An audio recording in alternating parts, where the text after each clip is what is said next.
If you think being castrated was the worst thing that happened to this boy, you're about to hear something even more horrifying. This isn't just a story of physical mutilation. It's a story of identity being stolen. A child, barely 13, forced to replace a dead empress. He wasn't raised to serve. He was trained to perform. Dressed in silks, veiled like a bride, and paraded next to the most dangerous man in Rome. His name was Sprous. And what he went through went far beyond cruelty. This was grief turned into a weapon. Obsession made law while Rome stood by and said nothing.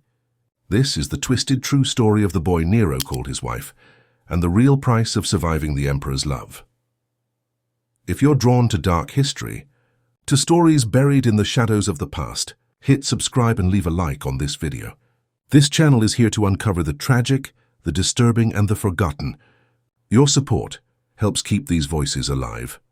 In the heart of a crumbling empire where rulers acted like gods and lives were traded like coins, there lived a boy whose true name is lost to time. History remembers only the name given to him, Sprous, a young slave barely into his teens, pulled from obscurity by the most dangerous man alive, Emperor Nero. After the suspicious death of his pregnant wife, Poppaea Sabina, reportedly kicked to death by Nero himself, the emperor collapsed into grief, guilt, and madness. And in Sprous he thought he saw her face. That was all it took. He had the boy castrated not to save him, but to preserve his beauty. Sprous would never grow into a man. Instead, he was forced into becoming an illusion, an empress reborn. In a twisted mix of grief and domination, Nero dressed him in fine silks, placed a veil over his head, and called him his wife. This wasn't love. It was obsession. What followed was no romance, but a grotesque play of power, identity, and loss. Rome was no stranger to excess, but even the court whispered when Nero married a boy. The wedding wasn't some quiet ritual. It was a full imperial spectacle. Senators stood by, soldiers bowed.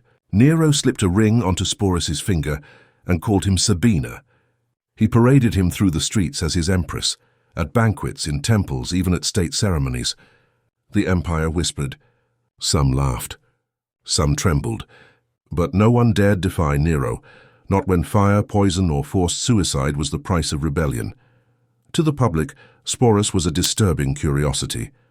But to Nero he was something else. A symbol, a trophy, a living replacement meant to silence the guilt eating him alive. He hadn't just lost Poppaea, he had killed her, and with Sprous, he tried to undo that death by forcing a ghost into flesh. Behind closed doors, no one knew what torments Sprous faced. But one truth was clear. He no longer belonged to himself. He was a shadow of a woman he never knew, a child forced into a role he never chose. And the empire watched in silence. After their wedding, Nero dragged Sprous through one imperial show after another. They toured Greece. They attended the Olympic Games. Nero sang and played the lyre while Rome rotted behind them. And always Sprous stood at his side, veiled, silent, and trapped. To some it was political theater. To others, a public breakdown. But for Sprous, it was a prison with no walls, no script, no escape. Historians say Nero called him Lady Empress and introduced him to foreign leaders as Poppaea reborn. But this wasn't affection. It was control. Nero wasn't mourning. He was rewriting history, forcing both Sprous and the empire to play along. A boy who should have lived an unseen life became the most visible prisoner in the world. And then, like all tyrants, Nero's rule began to crumble. In 68 AD, his empire collapsed.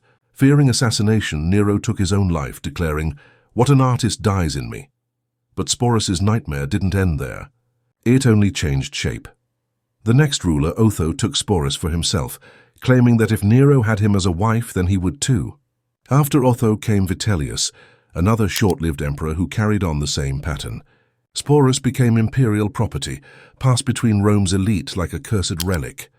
No longer just Nero's doll, he was now the living reminder of one of Rome's most shameful scandals. Vitellius went even further.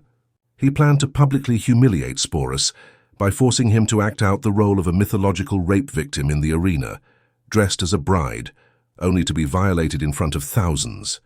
Faced with one last horror, Sprous chose death over disgrace. Still a teenager, he took his own life. History never remembered the boy he was. only the roles he was forced to play, music. What makes Sprous' story so chilling isn't just what was done to him, but why. He was castrated for someone else's fantasy. He was dressed and renamed to ease an emperor's guilt. He was passed between men like currency, and when he was no longer useful, they prepared to destroy him in the most grotesque way imaginable. Sprous wasn't seen as a person. To Nero, he was an idea, a mask, a fragile illusion of what once was. In many ways, he wasn't just the emperor's victim. He was the tragic product of a society where grief, power, sex, and violence had no limits. His death wasn't only an escape. It was the only choice he could still make in a life where every other choice was stolen. Today, Sprous' name is barely remembered. He exists only in scattered lines from ancient historians, often mocked or brushed aside. But if you look deeper, his story reveals one of the darkest truths of empire. That absolute power doesn't just corrupt, it consumes. Here it bends the lives around it until nothing human remains. Sprous was denied manhood, identity, and dignity. He lived and died in a world where emperors could rewrite lives like stage plays, and no one dared resist. His story isn't only about Nero's madness. It's about the price of silence, the cruelty of spectacle, and the horror of living as someone else's fantasy. He was never an empress. He was never a bride. He was a child. And history turned him into a myth so we could forget what we allowed to happen. If this dive into dark history left you chilled, you're not alone. These aren't just forgotten stories. They're real haunting echoes of humanity's darkest moments. If you want to keep uncovering the truth behind the myths, the power behind the cruelty, and the names history tried to erase, like this video, subscribe to the channel, and drop a comment below. Tell me what story from history's shadows you'd like to hear next, because here every hidden past has a voice. Thank you and see you in the next episode of Suffering Stories.